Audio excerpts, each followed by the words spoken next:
Well, I work with the Winnipeg Jets as Director of Player Development. So I spend a lot of my time with our draft picks and our young prospects, from the American League to junior and college in North America to European pro players in Sweden and Finland.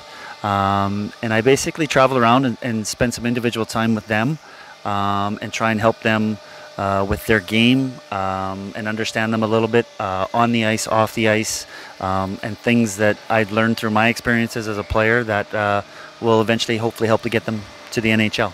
Played in Winnipeg for a long time in the American Hockey League, the International Hockey League, and I had a great relationship with the staff and the management group that was there at the time, and my career was kind of winding down. I kind of lucked out and got into the player development business.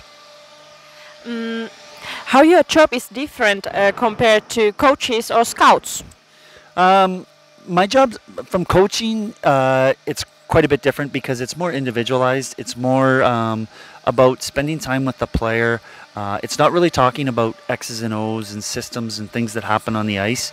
It's talking about little things that can help them within their game, individual things, defensively, offensively, as well as off the ice, watching their bodies change and develop from strength that they need to put on, with skating, nutrition, all kinds of things, even social media, helping understand how they need to behave and act and things like that to get to the next level. Every year is very interesting with the players that we see.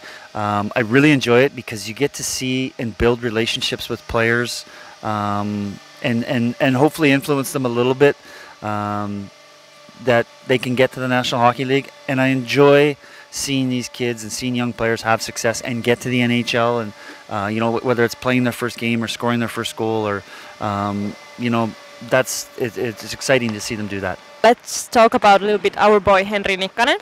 How you see his future as a professional hockey player?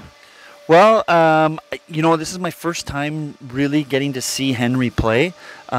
He comes to our development camp in the summertime after we draft them, and a lot of times I don't see these kids in their draft year because I spend my time working with our players that we already have. So, some kids I may see here and there, but I've never really got to see Henry play. He was at our development camp, so I got to know him personally a little bit. Start a relationship with him off the ice, so that when we do come and see each other like this, there's a trust factor, and he knows that I've played the game and he's seen me around the organization. So we're just kind of starting this relationship right now. How about in North America? How the hockey's gonna develop there? It's a different game than in Europe, obviously, because the ice size is a little bit smaller, so things happen a little faster. Players have to make quicker decisions, so it's different. But like I said, it's exciting. It's a great time. I have to ask one question more about the ice size. What do you think about that? Which one is better, the bigger or smaller, the North America or Europe?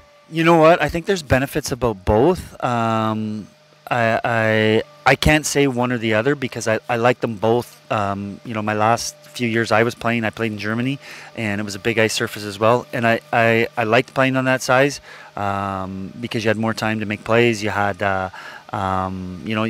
there wasn't as many injuries because the ice was bigger. But I also now, when I go back to watch North American games and you see how fast the game is, and the skilled plays that have to happen that players need to make in order for things to happen quicker.